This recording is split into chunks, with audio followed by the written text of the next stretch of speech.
The air battle of May 2025 did not erupt in an instant. It unfolded, layer by layer, like a long-concealed truth forcing its way into the light. For years, India had polished an image of invincibility, a façade reinforced by rehearsed parades, media theatrics, and the constant drumbeat of boastful narratives.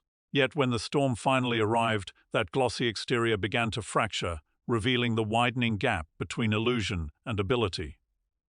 On the other side of the border, Pakistan Air Force stood watchful, detached from the noise, anchored in the discipline that only comes from unwavering professionalism. The first attempt of hostile breach across Pakistan's air envelope triggered not panic, but precision.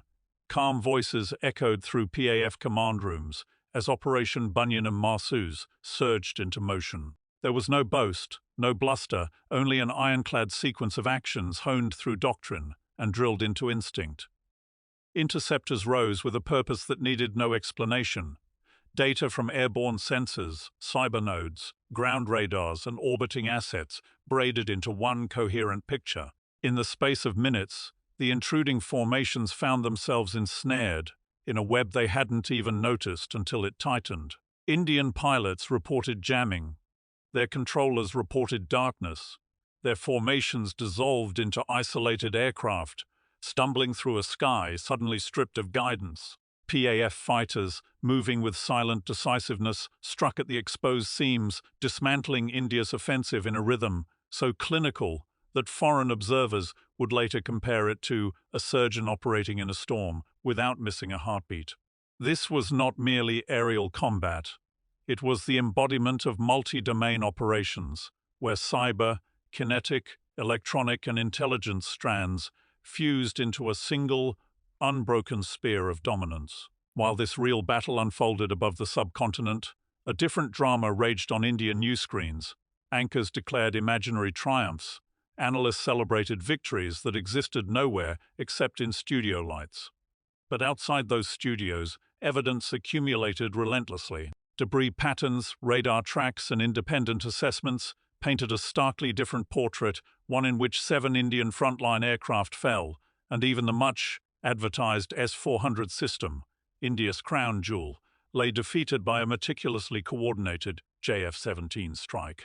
International defense circles called it a rewriting of assumptions. PAF reach extended deeper still. Autonomous killer drones pierced air corridors India believed secure, mapping and striking targets across distant sectors, from sprawling deserts to the corridors ringing New Delhi. What India had sold as impregnable was revealed as brittle. What it announced as control was exposed as chaos. And through this chaos stood Air Chief Marshal Zahir Ahmed Baber Sidhu, the still point in the turning world. No media optics, no theatrics, no grandstanding. His leadership radiated restraint, sharpened into power. Instead of hiding behind slogans, he opened PAF mission data to independent verification, a move that stunned analysts accustomed to secrecy. The world took note. Here was a force unwilling to trade truth for applause. When the dust of the standoff finally settled, the contrast was undeniable. India clung to narratives. Pakistan held on to facts. India shouted, Pakistan proved, and history recorded what bluster could not erase that. In May 2025, Pakistan Air Force did more than safeguard its skies. It reminded the world that honor without noise, precision without exaggeration, and professionalism without theatrics remain the true foundations of victory.